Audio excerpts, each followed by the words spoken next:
Bom, geralmente, quando a gente pensa em falhas de comunicação, sabe, a primeira imagem que costuma vir à cabeça é aquela barreira linguística clássica. Uhum, tipo alguém falando português e a outra pessoa respondendo em japonês, né? Exato. E, tipo, nesse cenário, ninguém assume que um dos dois tem um cérebro quebrado ou um déficit cognitivo só porque a conversa não flui. Pois é, a gente simplesmente aceita que são idiomas diferentes, com regras diferentes. Sim. Mas quando o assunto entra no reino do neurodesenvolvimento, e especificamente no autismo, parece que a sociedade passou décadas ignorando essa lógica super básica. Nossa, com certeza, a narrativa médica sempre foi incrivelmente unilateral, né?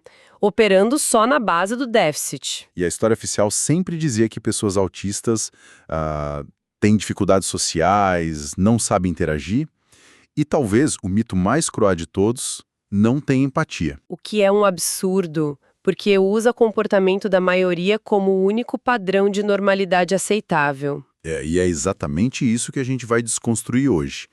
Sejam bem-vindos ao The Deep Dive. A missão da nossa análise aprofundada hoje é pegar essa velha narrativa e virar de cabeça para baixo. Transformar totalmente a forma como a gente entende as interações sociais. Isso aí. E para fazer isso, a gente está mergulhando no material dos aclamados livros Is This Autism? A Guide for Clinicians and Everyone Else e o Guia Complementar para Diagnósticos da Donna Henderson, Sarah Wayland e Jamie White. E, olha, o que torna esse material tão incrível é que as autoras não ficam só naquela teoria clínica fria, sabe? Elas trazem as vozes das próprias pessoas autistas para o centro da conversa. Uhum. E essa mistura de ciência com a experiência real é o que ruda tudo. Mas para entender essas falhas de comunicação, a gente precisa primeiro corrigir um erro brutal. Sim, sobre como as emoções são processadas. Certo? Vamos desvendar isso. Porque não dá para falar de interação sem enfrentar o maior mito de todos. A ideia de que pessoas autistas não possuem empatia. Que é uma falsidade gigantesca. A palavra empatia é jogada por aí como se fosse uma coisa só. Mas a neurociência divide isso. O livro separa muito bem em empatia cognitiva e empatia afetiva. E lendo as fontes, eu fiquei pensando numa analogia para quem está acompanhando a gente visualizar melhor isso. Ah, adoro analogias, manda ver. Tipo, pensa num carro. A empatia cognitiva seria a habilidade de ler os mostradores e o painel de um carro. Você olha para o ponteiro, faz uma leitura dos dados e conclui, opa, o motor está quente. Entendi. É a capacidade de ler o ambiente, decifrar uma expressão facial, ler a intenção da outra pessoa. Exato. Já a empatia afetiva, ela é diferente. É como sentir o calor do motor, fisicamente, sabe? E o que as fontes mostram é que pessoas autistas podem ter dificuldade em ler o painel, a empatia cognitiva, mas frequentemente elas sentem o calor do motor de uma forma muito intensa. Nossa, até esmagadora, né? Elas têm uma empatia afetiva gigantesca. O que é fascinante aqui é que isso nos leva a um conceito estudado pelos pesquisadores Ido Shalev e Florina Olzefalski, que é o desequilíbrio empático. Desequilíbrio empático. Deixa eu ver se entendi a mecânica. É tipo, a empatia afetiva pode ser tão extrema que causa um colapso. É exatamente isso.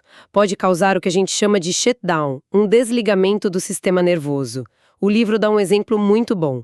Imagina um bebê chorando muito alto numa sala de espera. Certo. Uma pessoa não autista vai olhar, sentir uma pininha e voltar a ler o celular. Mas uma pessoa autista pode receber isso como uma onda massiva. Ela sente a dor do bebê e ainda tem o som agudo machucando os ouvidos. O cérebro entra em curto-circuito. Caramba. E aí a reação física dela pode ser gritar, tapar os ouvidos com força ou simplesmente fugir correndo dali. Mas pera, eu preciso ser o advogado do diabo aqui por um segundo. Pra quem tá de fora vendo a cena, a pessoa tapando os ouvidos e fugindo não parece estar demonstrando empatia. Sim, parece egoísmo pro olhar leigo. Pois é. A sociedade vai olhar e pensar que a criança está ali sofrendo e o adulto só pensa no próprio incômodo. Como que a gente reconcilia essa imagem com a ideia de excesso de empatia? Então, é essa grande injustiça do modelo médico e social. A sociedade julga pela sua própria lente. Esperam que você faça uma carinha triste e diga, tadinho. Naquele momento, não tem largura de banda para performar regra social. O sistema límbico tá em modo de sobrevivência contra esse esmagamento emocional. O que julgam como falta de empatia é um excesso absoluto de dor empática. Nossa, isso vira o jogo completamente. Tira a culpa. Mas aí me vem uma dúvida. Se a empatia existe e é tão profunda, por que as interações entre autistas e não autistas parecem falhar tanto? Isso levanta uma questão importante. A gente tem que parar de achar que a culpa é de um lado só.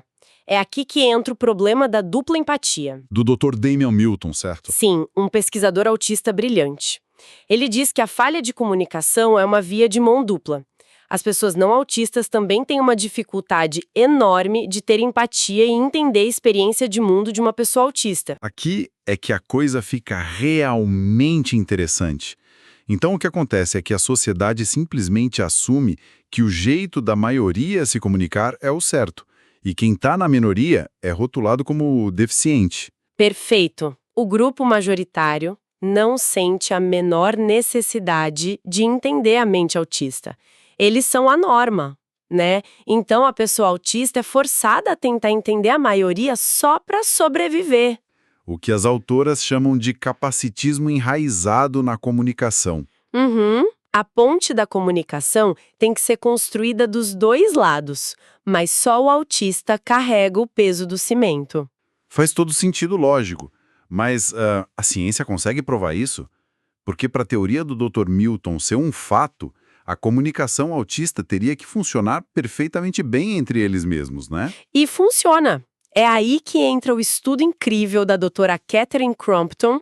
O estudo do telefone sem fio. Eu adorei ler sobre isso.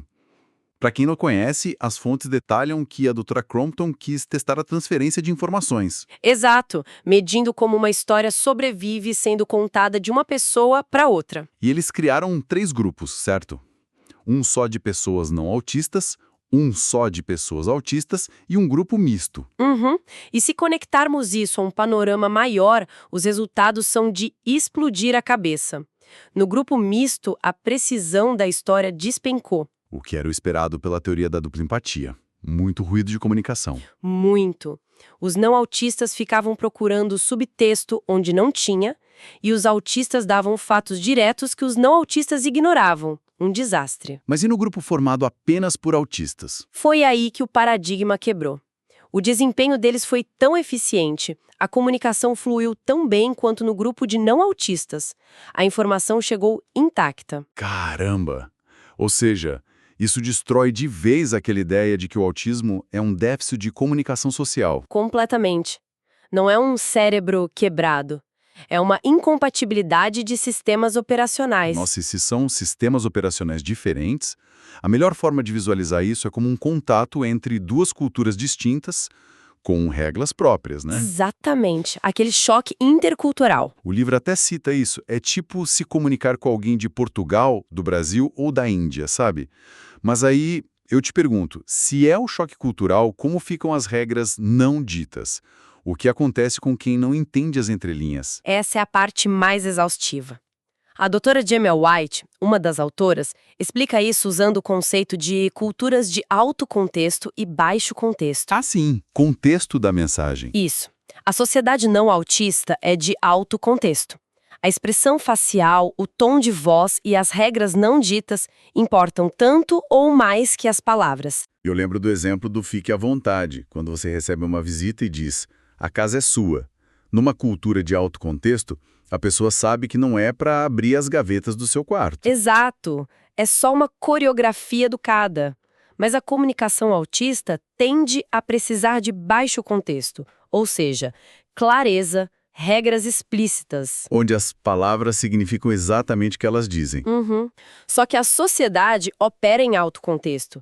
Então a pessoa autista se vê num labirinto cheio de armadilhas invisíveis que ninguém ensinou. Então, o que tudo isso significa na prática? Como alguém sobrevive nisso? Forçando uma camuflagem absurda.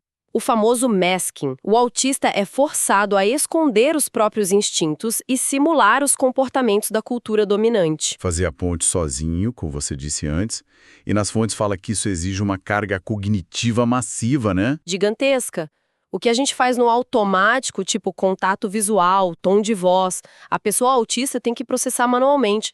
Tô olhando muito tempo. Devo desviar? Minha voz tá monótona. É tipo ter que pensar para bater o coração. A exaustão disso deve ser brutal. E leva a burnout, depressão, ansiedade crônica. E a doutora Jamel White traz um ponto de interseccionalidade vital aqui. Ah, sim. Quando a gente coloca a questão racial na balança. Perfeito. Imagina autistas que pertencem a minorias raciais, como autistas negros. Eles precisam fazer um code switching constante para a segurança racial deles em ambientes brancos e somar isso ao masking autista. Nossa, é uma dupla camuflagem. Uma sobrecarga em cima da sobrecarga só para existir no ambiente. E o sistema médico é super enviesado nisso. Aquele mesmo colapso sensorial do bebê chorando que a gente falou, O shutdown. se for uma criança autista branca, o médico vê como sobrecarga sensorial. Se for uma criança negra, o racismo estrutural faz o médico ver como agressividade ou transtorno positivo. Absurdo.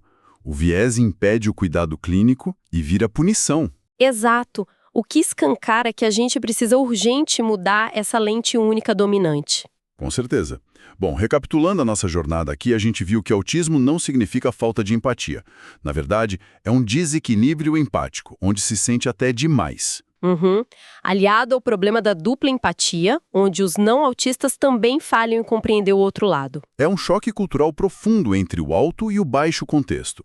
E para quem está nos ouvindo, entender isso é vital, porque todo mundo interage com pessoas neurodivergentes. Sabendo disso ou não, né? Exato, no trabalho, na família. Ao invés de forçar o autista a carregar todo o peso da tradução, a gente pode dar um passo à frente. Sendo mais claro. Sendo direto, operando em baixo contexto, sem presumir más intenções.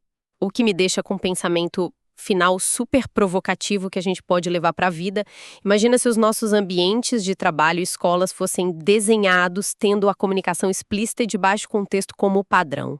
Nossa, o peso da camuflagem sumiria para as pessoas autistas. Sim, e mais do que isso, quanto de mal-entendido, ansiedade e conflito inútil não seria eliminado para absolutamente todas as outras pessoas também. Caramba, é a pura verdade. Beneficiaria a sociedade como um todo. Bom, é um assunto que muda perspectivas. Queria agradecer muito a companhia de todo mundo nesta investigação detalhada. Foi incrível que a gente continue quebrando esses paradigmas. Com certeza. Um abraço para a nossa audiência e até a próxima análise aprofundada.